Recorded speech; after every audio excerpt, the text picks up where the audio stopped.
Affiliation প্রোগ্রামে join করার পর আপনার কি দরকার? আপনার ফার্স্ট সেল দরকার। এই ভিডিও থ্রুতে আমি এখন আপনাকে বোঝাবো কিভাবে খুব সহজেই আপনি আপনার ফার্স্ট সেলটা এনশিওর করবেন। খুবই সহজ। ফার্স্টে আপনার কি করতে হবে?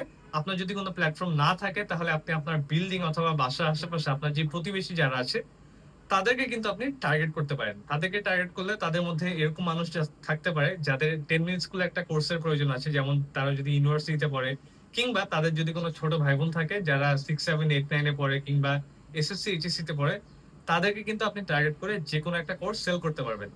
আপনার যদি এইরকম কোনো কানেকশন না থেকে থাকে তাহলে আপনি কি করবেন? খুব সহজেই আপনি আপনার ফেসবুকের যে প্রোফাইলটা আছে সেটা ইউটিলাইজ করে আপনার ফেসবুকের যে ফ্রেন্ড যারা আছে তাদেরকে কিন্তু তাদের প্রয়োজন মোতাবেক যে কোনো কোর্স সাজেস্ট করে যে কোনো কোর্স আপনি সেল করতে পারবেন।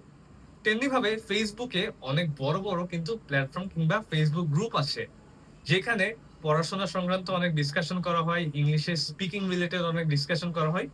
সেই গ্রুপগুলোতে আপনি খুব সহজে যুক্ত হয়ে কি করতে পারবেন? সেখানে অডিয়েন্সকে টার্গেট করে আপনার কাছে আনতে পারবেন এবং তাদের কাছেই কোর্সগুলো সেল করতে পারবেন।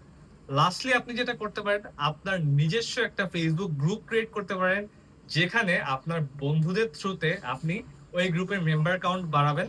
মেম্বার কাউন্ট বাড়ানোর পরে সেই মেম্বারদেরকে টার্গেট করে কিন্তু আপনি তাদের প্রয়োজন মোতাবেক যে কোনো কোর্স সেল করতে পারবেন। এভাবেই খুব সহজেই আপনি যদি স্টেপগুলো ফলো করেন তাহলে কিন্তু ধীরে ধীরে আপনার প্রথম সেল পাওয়াটা অনেক সহজ হবে এবং আপনি খুব দ্রুতই আপনার প্রথম সেল পেয়ে যাবেন। সবার জন্য শুভকামনা। All the best.